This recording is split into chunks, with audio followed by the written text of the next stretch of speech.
We get into an education conversation this hour. If you're tuned in, this is the Situation Room on this Wednesday, the 22nd of April. And still a lot of things happening, as we keep saying, and that you will not be for want of one of those things for them to then shed light on certain conversations with us this morning. And we're going to shift gears a little bit as we do that, necessary for us to do so. There are talks of possible strikes come next week. There's a possibility that some teachers and a significant section of teachers will not be in school come next week. And these are our primary education teachers. And when you talk about post-primary, you're talking about secondary school. You're talking about junior secondary, and we're talking about senior secondary. So that goes from grade 7, 8, and 9 to grade 10, and then form 3 and 4. Remember, these are not just your run-of-the-mill anything. These are teachers who are saying, because of a SHA problem, we will then not be coming to school. We will not teach until you figure this out, if they're going to figure it out. Hosting this conversation with me at this point is Lewis Nyaundi, who is an education reporter with the Standard Group. Lewis, good to see you. Good morning. Good morning, Do. How are you doing? I'm fine. How are you? Fine, thank you. Good to see you. Good to see you again. Yeah. Education matters never really run away from us, do they? They seem to always be. It's the biggest docket in our country. Yeah. Gets the biggest allocation. I'll never stop saying that, of our taxpayers' money, more than any other county gets. Actually, more than all counties combined, what they're given from the exchequer is way less than what education gets. So it's a critical point. Whether you're a parent, whether you're a student, whether you're not, your money goes there. So you should be concerned. You should be concerned. Yeah. And maybe you'll just give us a little bit of an overview of what is actually happening in the sector at the moment. Our guest is going to join us in a short while. He got a little bit confused with the timings, but Moses Ndurima is the Deputy Secretary General of the Kenya Union of Post-Primary Education Teachers, that is otherwise known in acronym as KUPPET. He'll join us in a short while for us to understand about this looming strike, what exactly is going on. But let's look at education in the meantime, Nyaundi, because a lot has happened since January. Remember, we spoke last year, and we said, come January, it looks like there's going to be a bit of a mess. Yeah. And we were not the doomsday sayers or anything, but that exactly is what happened. We got to a place where maybe at some point during the first term, grade 10s got their textbooks at least. But late, really late. Yeah. And maybe the first time in a long time, and we got to give credit where it's due, the capitation for the first term was paid in full. And came in before school opened. Yeah. This actually happened. And I mean, it sounds crazy that we would celebrate it, but the opposite situation has been the case. Yeah. So we've always cried about this. But this time, in 2026, January, before schools opened on the 6th of January, 7th of January, capitation had been sent and received. Yes. Before schools open. Okay, give us a status report of how things are looking now, and let's go from, if we need to start at ECDC, the ECDE, and go all the way to varsity, let's do that. What does it look like right now? We did our first senior school class, grade 10, which was a milestone. Yeah, despite the challenges, that level has already rolled out and students are in class. That's an achievement that we cannot erase. And looking at what is happening right now, the books are in school. Yeah. There has been issues around schools not getting enough books, but those are technical issues that are ironed in between the term. Yeah. But now moving forward to now April, and schools are now facing a shutdown. And for me, I think that's something that we should be worried about.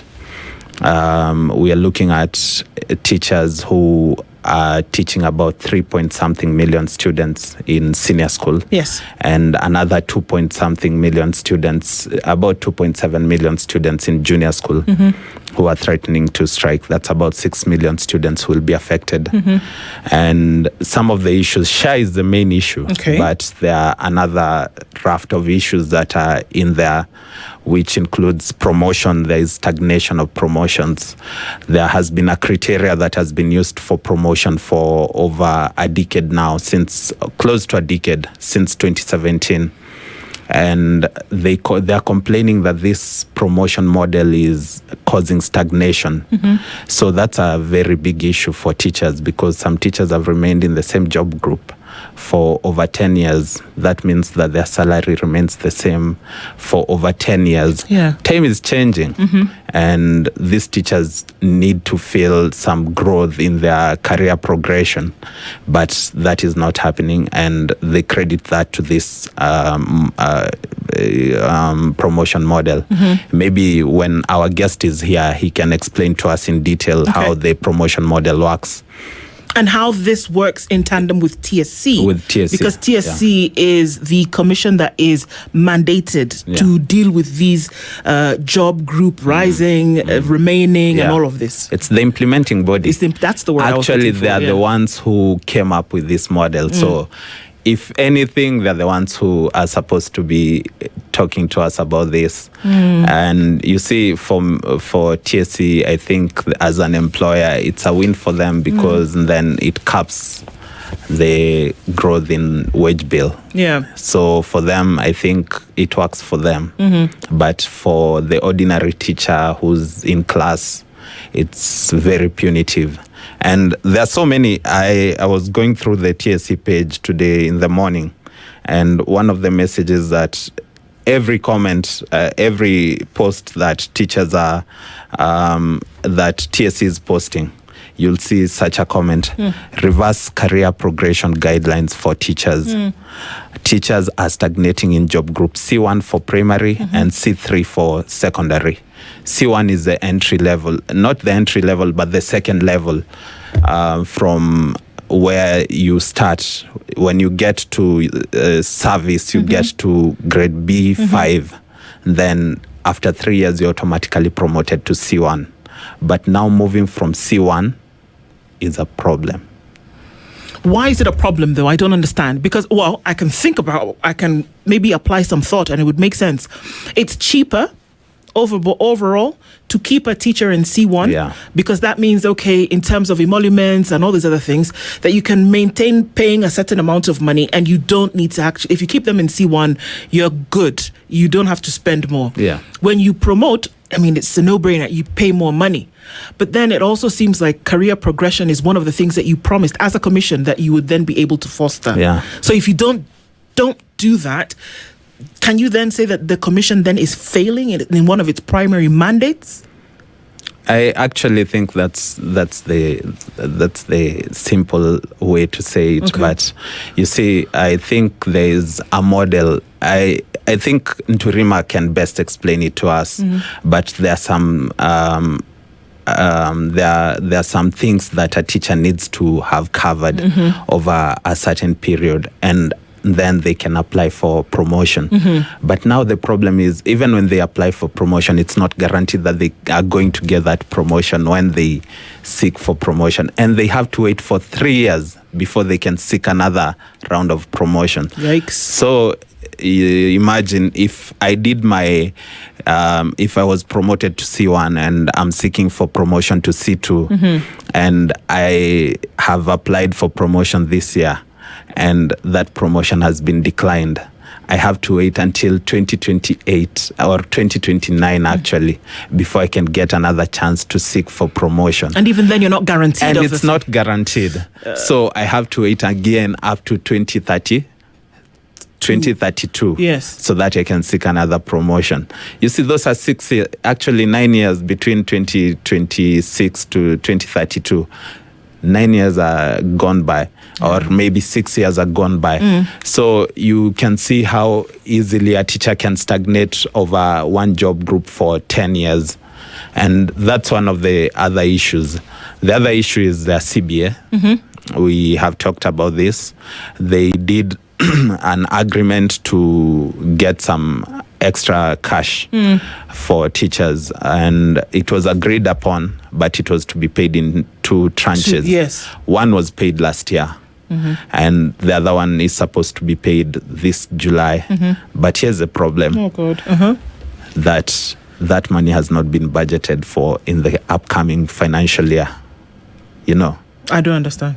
Or you see, we work with budgets. Okay, that I understand. Yeah. So when the money for you to be paid in July, which is the next financial year, you have to get the allocation in next year's budget, the 2026-2027 budget.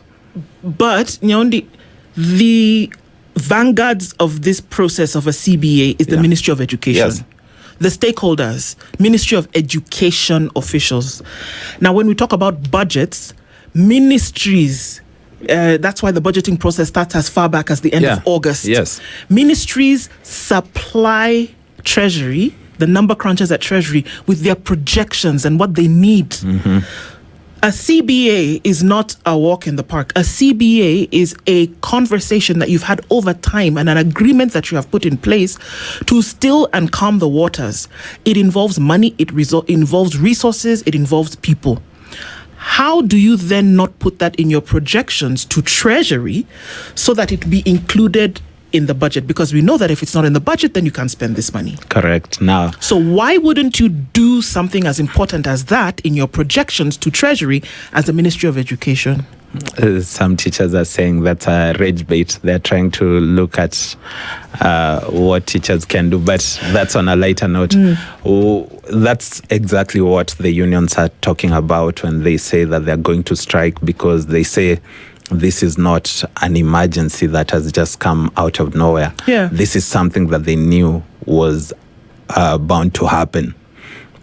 So they know they need this money, and they know by July they need to be paying teachers their new salaries, but they've not budgeted for that. So when we get to July, and then we will be having a back and forth, and that's what they're trying to avoid. Before budget is ready in June, they want that money allocated into or factored into their budget.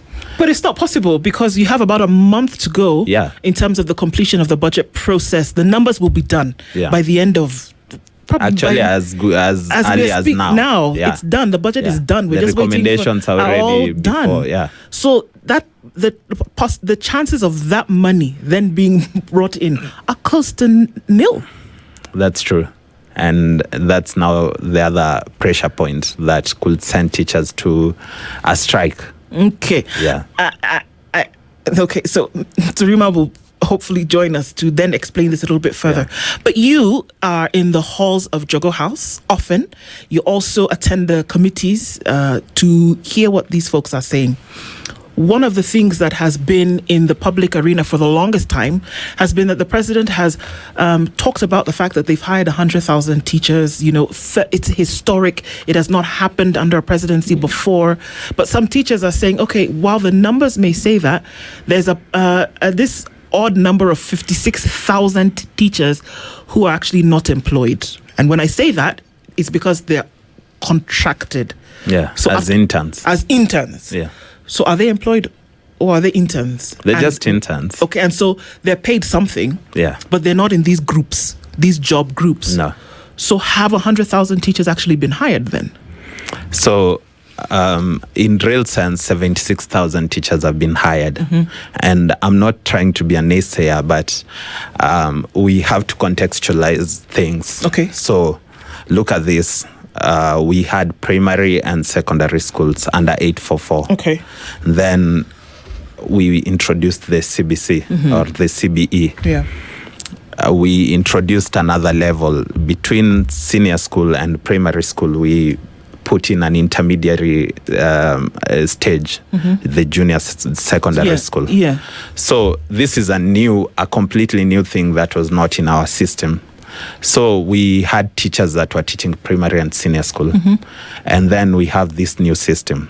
When we talk about 100,000 teachers being employed, if it was under 844, that would have been the historic thing. That would have been historic. Yeah. It would have been a big milestone. And I'm not trying to discredit President William Ruto and his government, but with a new intermediary, he had no choice. He had to look for teachers to teach this new level of schooling. And that's where the 100,000 teachers or the 76,000 permanent teachers were going. So we have these teachers who are coming in to teach a new level. And actually, up to now, they don't meet the staffing needs for junior secondary school. You find that in a school, a random primary public school, you'll find that they have at least 4 junior school teachers. The others are primary school teachers who are trying to come and supplement the deficit, you know.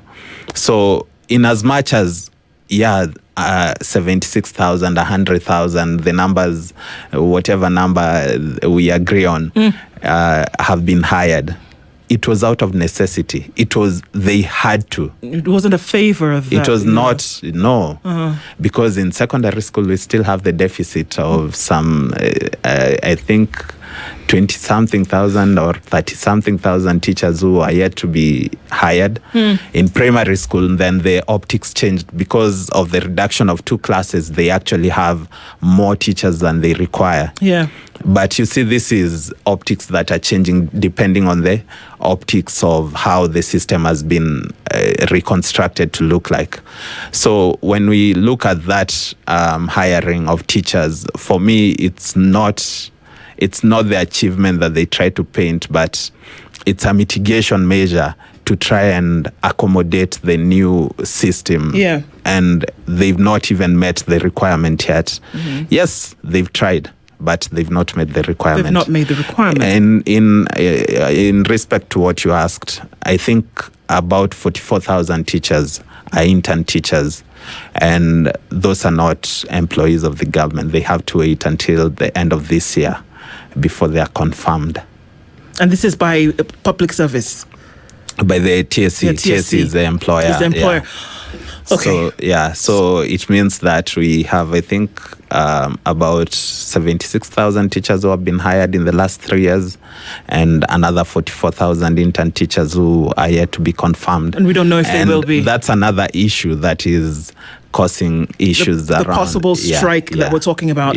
There's also the autonomy of JSS teachers who've said, excuse me, you've refused that JS move to senior school. You've insisted that we be domiciled in primary school for now. It creates a bit of an ambiguous area in terms of how we're supposed to operate. So we insist on autonomy. You're not going to give us the autonomy that we need. How about we sit at home? This falls into the category of the 4 teachers per school that you're talking about right now, who are not even enough in the first place. So every time I talk about education, I get triggered. And sometimes people might think I'm a little emotional, but this is good because you're here, because now you can tell us the things that you actually see on a regular basis. Hopefully our KUPPET man will be here shortly, but you've raised a number of issues. So let's go into those a little bit, because you know them from a position of information. TSC got a new CEO after the exit of Nancy Macharia last year.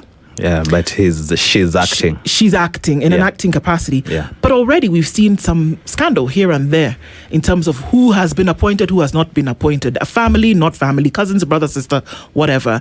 What kind of bearing then does this have on the commission and the work that's actually supposed to be happening at the commission? Or has that fire kind of died down?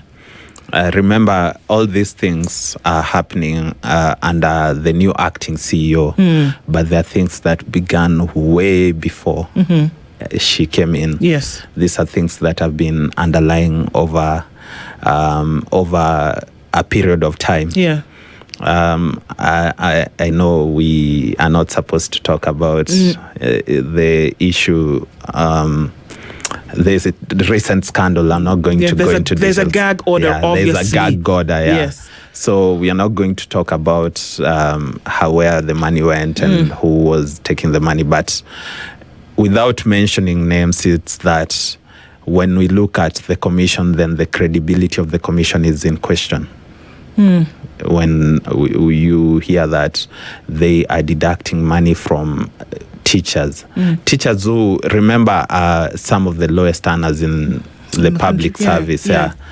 And that little that they get is also being deducted to fund some institutions that are questionable, to best put it. And when we look at that, then it's a thing that now puts to question, how do they get the orders to, or how do they get the approval to deduct this money without the teacher's consent? Is this a matter that teachers can take up and seek reversal? Is it something that they can seek a refund? Those are the things that we are asking ourselves. But again, these are some of the lowest earners. These unions are the ones that are supposed to be talking on their behalf. Yeah, but they remain silent on such issues. So their place is also in question. Oh, absolutely. I wish Nturima was here. He could have been in a better place to tell us. Or even if he's going to be here for 5 minutes, there's some things that we're going to place before him, so that he can explain to us exactly what's going on. Because this is against what we're talking about is a world-class education system, where members of this system in other parts of the world, there's no question about the compensation that they get, because there is the understanding that they're feeding into the very foundation of society. It's not a joke. You're teaching, you're providing the foundational process for the future Places of any like country. South Korea, teaching is a noble job. There you go. Better than being a doctor, better than being a lawyer, and they cherish teachers. I think their qualification there is a master's for you to teach, even in ECD. You have to have a master's, and they are one of the most respected profession in that country. So you look at that, you look at countries like Finland. Those are countries that really appreciate the teaching profession, because they're dealing with it from a point of understanding. Come to our country, and teaching is one of those careers where few are passionate about, but most of them go there because of circumstances. Almost as though they were being punished. Hello, good morning, Bwana Nturima. Good morning. Good morning. How are you doing? We're doing well, and thank you so much. Karibu sana, and thank you for joining us this morning. So a couple of questions that we wanted to get into with you this morning. Of course, Nyaundi is here with us, and we're looking into what KUPPET has been very clear about, that in the next couple of days there's a possibility of a strike not going to schools even as they open to teach. And this is from the Kenya Union of Post-Primary Education Teachers. So we're looking at all the way from grade 7 to Form 4. And one of the issues that we're seeing is because of the SHA issue. Can you give us a bit of an explainer in terms of what's going on here? Yes, Madam, I think the union is unequivocal with regards to the reopening of the school, that the teachers, if SHA has not improved its services, as was agreed, teachers are not likely to go back to class because of the medical cover. You remember a couple of months ago, we were in Minute, which was a fairly good medical provider. But when we went to State House, the president promised teachers that he wanted to fix the few charges that we had in Minute and make it seamless. That was followed by a transfer of teachers to SHA and MAS. And the SHA promised to give us about 9,000 hospitals from the 800 that Minute was providing. So from that time, we have started experiencing a lot of challenges regarding how teachers are accessing services.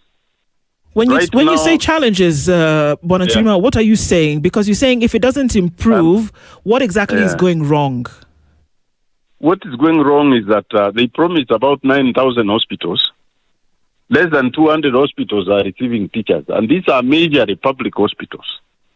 We expected us to access the best hospitals in the Republic, having lost the medical allowance, and going to the SHA with about 22 billion. We expected similar services in terms of medical provision, which is not forthcoming. You go to the hospital, first of all, these are public hospitals, and you take, like you go there at 8, you get services at 8 again at night. Secondly, now they have capped what you are supposed to spend in a day. In a level 4 hospital, you cannot spend more than 1,200. Level 5, 2,500. So when it comes to that, it means that the teachers are not going to get medical services anymore, because that is likely to be only. I mean, it is not even enough for the consultations. Mturima, I hear what you're saying, but this is the question, obviously, to understand that 10,000 teachers, 10,000 teachers went to State House early this year. Yes. There were certain things that were said, there were certain things that were promised, and he said, we've agreed that we're going to move this thing to SHA. Everybody said yes.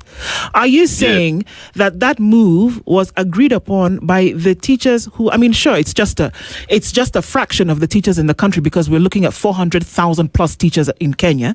10,000 or so is what could probably fit in State House. But it would have maybe meant that there was a representation of teachers in the country who agreed to this thing. Are you saying that you didn't know what you were agreeing to? Teachers do not know, and apparently there was a clause where you could have exited SHA at the end. Maybe, I don't know, there was a grace period on when you could exit SHA, the SHA agreement. Does it still stand, and is that an option? SHA is a statutory scheme, and unions are not signatory to the agreement. It's only the Teacher Service Commission and the SHA. Mm-hmm. We were not in the negotiations of how this thing will be rolled out. It is, we are called at the Minister of Education, and the PS told us that the President wanted teachers to migrate. Okay. And we told them to give us time. That is when they asked a scheme of taking teachers to State House.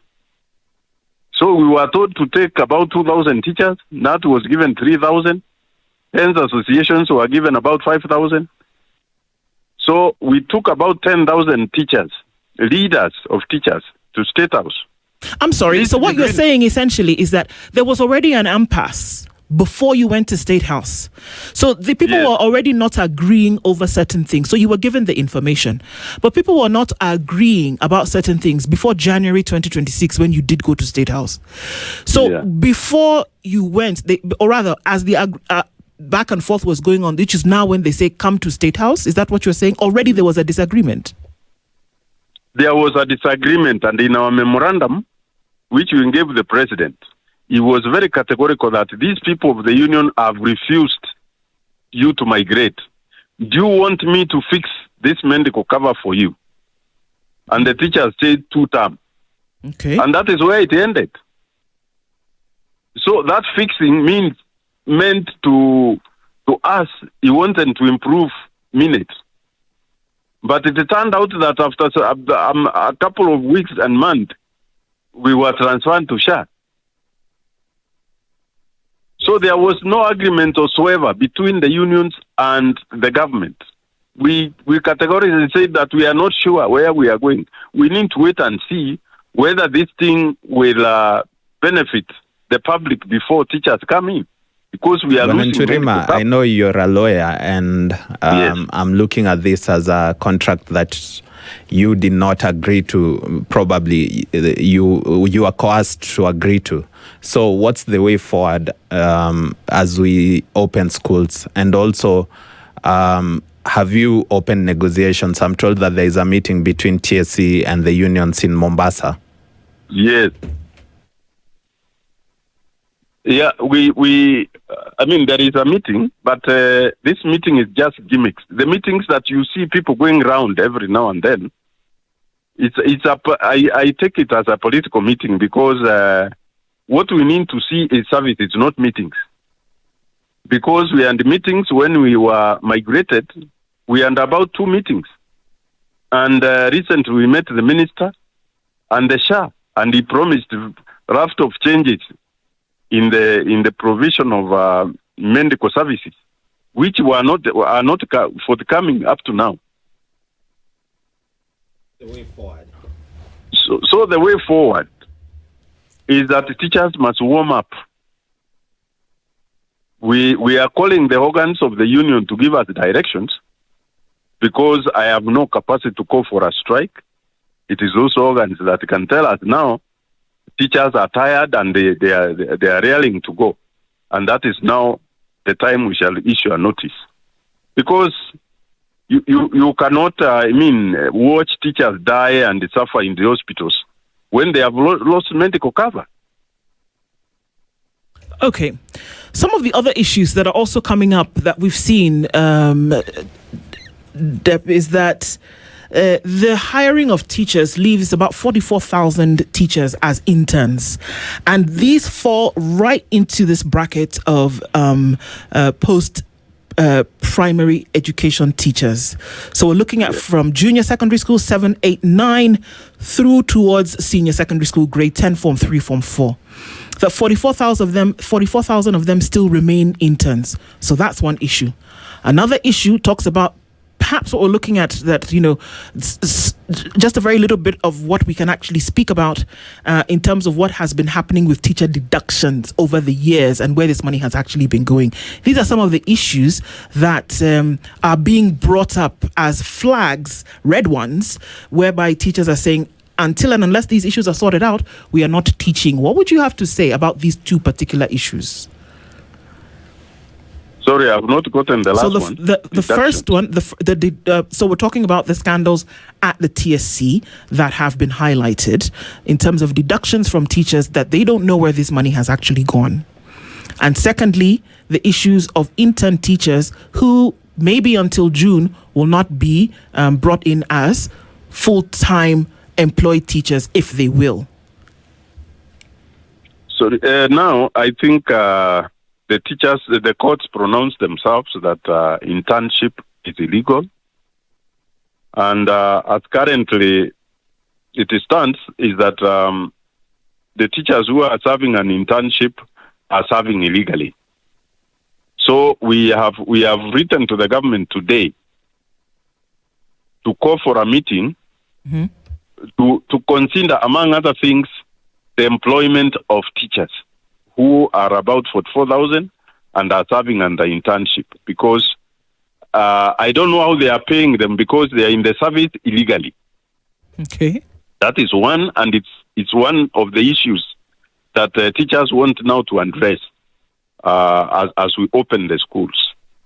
So we have written to them, and we are expecting to give us a meeting by Monday, because the schools are opening on Monday in that week, so that we rush out these issues. Otherwise, there will be demonstrations against what the government is doing. Secondly, about deductions, there are several deductions, which includes statutory deductions. I don't know of a deduction that the teachers don't know, because there are deductions of union dues, there are deductions of SHA, there are deductions of NSSF, there are deductions of medical cover, but some of these deductions are already in court. For example, in the deduction of the housing levy, we are the Court of Appeal, and we are waiting for the pronouncement, which was supposed to come up on 12th. But we are still waiting for the court to give us a determination. So okay, maybe also there is an issue on teachers' promotion, yes, which has been a thorny issue in the flesh of teachers. Stagnation for more than 10 years, teachers are saying. And even if you look at TSC posts on social media, you'll see teachers complaining and calling for the revision of this CPG, which is for the benefit of our listeners, the career progression guidelines that guide how teachers are promoted. Maybe is there what is happening? Because I remember when you did the 2020, I think in 2023, there was the 2021-2025 CBA where you signed the monetary part of the CBA. And one of the agreements that you made during that time was that that you're going to form a technical team that was going to review, among other issues, the issues on CPG. Also, when you signed the 2025-2029 CBA, which is the most recent, one of the agreements was that you are going to sit together with TSC and relook at CPG. All these promises are there, but there are no outcomes that we see, substantive outcomes. And teachers continue to complain about this promotion issue. What is happening? Can you give us a definitive answer on what is happening on promotion and how you're handling this matter? Yes, on promotion, I can authoritatively say that we have been aggregating money from the retired teachers, and you see the government every year gives us 1 billion to promote teachers. So the amount that, like in the previous years, we aggregated about 4 billion plus 1 billion that went into promoting teachers and employing more. But this time, we have told the TSC that the amount of the money aggregated upon retirement of teachers should entirely go to the promotion of teachers due to stagnation. Secondly, about CPG, it is in our agreement, the collective bargaining agreement that we signed last year, that we are winding up with the CPG in June this year, and we shall now exit to another scheme where we made a proposal that teachers cannot only be promoted when there is a vacancy in the administration, but even when they're in class, they should be promoted to the highest level, because waiting for vacancies from management will take them a long time. So we are clearing this one. We are also merging some job groups, like job group C4 and C5 must be phased out. Those are our recommendations, and we expect the TSC, when they call us now, because they are working on now the policy, we shall be able to now authoritatively to say that CPG has been vacated, and we are in the new regime now of the promotions. Maybe so when we expect to wind up this CPG, and maybe for the benefit of our listeners, can you just explain to us what CPG entails? Previously, we were being promoted under what was called schemes of service, where the teachers were promoted regardless of whether you are taking position of leadership or not. It's a promotion on merit, where even a classroom teacher could be having a senior grade than the principal of that school. But when we went to the CPG, the TSC decided now to narrow down on the promotion. It is no longer promotion on merit, but promotion on getting a position of leadership. So that one narrowed the scope of how teachers will be promoted to, you will wait for a vacancy for you to go up. And that one has made a critical mass of teachers being left under without promotions. So right now we are diversifying promotion, and I hope these proposals will come to fruition this year. All right. It will be interesting to see. So what, just as we kind of wrap this up with you, and we're very grateful that you joined us to be able to share some of these insights. What does Monday look like? Because schools open on Monday. Learning is supposed to begin for the second term on Monday. which is the longest term of the year. What is likely to happen from your point of view? We cannot stop learning because that is the right of the learners. But definitely, you'll expect teachers to make their pronouncements on Monday. All right. Regardless of what those will be, Moses Nturuma is the Deputy Secretary General of the Kenya Union of Post-Primary Education Teachers. Thank you for joining us this morning. We look forward to a time where we can have you in the room to then, of course, go over some of these issues as pertinent as they are. But for now, thank you very much for joining us. Thank you so much. There was miscommunication between us and the person who called me. I'm willing to come any other day that you call me. Thank you so much. Good work. And asante sana. Asante sana. We definitely look forward to that. Thanks very much and talk to you soon. Okay. Thank you. All right. So, I mean, that's what it looks like, Nyawandi, in terms of, what will happen next week. There's so many things. There's so many balls up in the air as it concerns education, and time doesn't allow us to do it all. But one thing that we have to talk about today, because it's affecting hundreds of thousands of students, as we wait and see what happens with the teachers next week, and if all of these things will be sorted out, what might be the language that people will understand is actually if these teachers do down their tools and say that we're not going back to school until you sort out this thing, because we've been talking about it for months, but we wait and see. The Kenya Institute of Management, we saw an announcement that a license has been revoked. Now, I'm not sure if I'm getting all the terms right, but I guess this is why you are here. A license has been revoked. What essentially that means is that students who attended the Institute of Management since 2018, this now vacates their certification and they lie fallow in terms of the work that they did, whether it was a diploma status. They don't have that certification. Not only does it affect those who studied between 2018 and 2025, even the students who are still in school today are at a loss. Yeah. What sorcery is this? It's a very sad story, actually. I covered the story. It's on today's Standard, page 11. Anybody who can get a copy of the Standard, or they can visit our online website, they can read the story. Now, I did extensive interviews with the CEO, Kim, and the institution that regulates colleges, that is the TVETA. And it's a very sad situation because you see over 100,000 graduates, people who already have their certificates, and maybe they are somewhere working somewhere in an office.